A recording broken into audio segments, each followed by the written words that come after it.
Cinevision Talkies presents Hooray for Hollywood. There it is, Hollywood from the hills overlooking. Let's get right down there in it. We can come back here after dark, and we'll bring a girlfriend with us.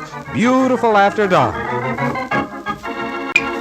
Hollywood and Vine, where the wolves howl at night and drink bromos next morning, where everyone meets everyone. Hollywood and Vine, the queerest corner in the world. The corner that everything in Southern California is just a few minutes' drive from.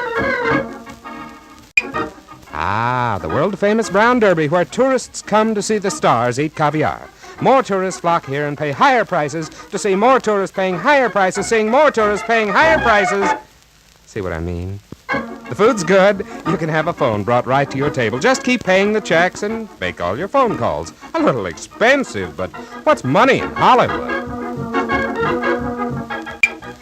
Any Hollywood visitor has to take in a couple of broadcast quiz shows. You might win a post-war blonde or something. Here's Radio Row. This is NBC, CBS down a little further. Between the two is the famous Hollywood Palladium, Jitterbug Heaven, home to the sailor on leave in Hollywood. Across the street, Earl Carroll's Theater Restaurant. Let's move up and take a closer look. Through these portals pass the most beautiful girls in the world. In case you should see a guy standing near the stage door some night, that is not a red tie he's wearing. That's my tongue hanging out. See those movie star signatures in the hanging concrete blocks on the side of the building? That idea might just possibly have been borrowed from Sid Grauman's Chinese theater. I don't know why they call this a Chinese theater. All the soundtracks are in English. It stands perfectly vertical, just like American theaters. Whenever there's a big premiere here, the stars sign their names and place their footprints in a block of wet concrete. Tourists flock here to see and take pictures of them. John Barrymore once made the mark of the great profile here. There's the place where Betty Grable made the mark of that famous leg. The Outlaw did not premiere here. Hollywood Bowl, you know, symphonies under the stars and all that stuff. Every bowl season, the local orchestra grinds through reams of scores for music lovers. The season often winds up ringing in a night with Frankie or Perry or one of the other boys, packing the joint away back to the seats where you need a telescope to even locate the stage. If it wasn't for these boys giving the box office its annual shot in the arm, the Hollywood Bowl might wind up down the drain.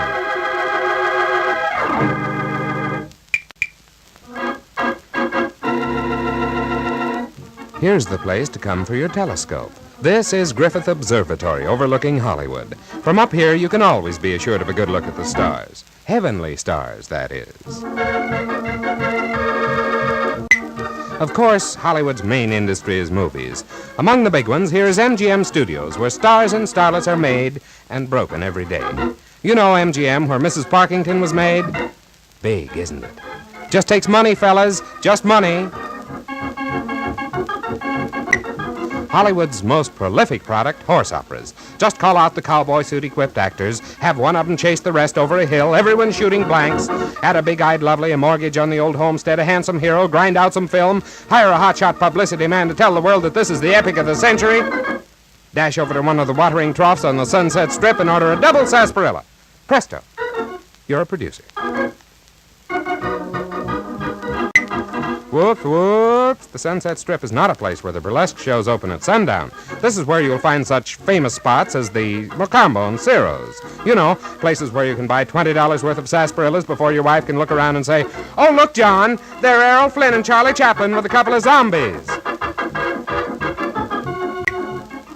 In and around Hollywood, there's more money spent on swimming pools not to get wet in than any place else in the world.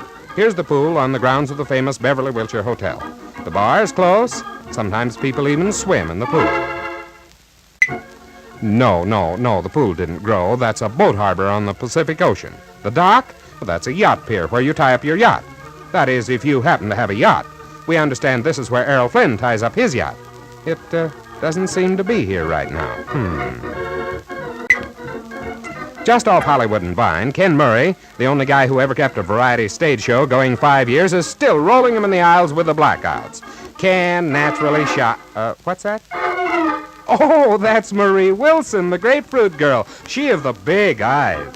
Marie, like June, is busting out all over. And she's just the gal to do it, too. Say, we had a date to see Hollywood at night from the hills. By the time we pick up our friend and get up there, it'll be dark enough. See? I knew it'd be dark. That's Hollywood at night. Now, look, I've seen this all before, so if you'll just pardon me, you go ahead and gaze at the lights just as long as you like. My friend here requires my exclusive attention. You take it from there, and I'll take it from here.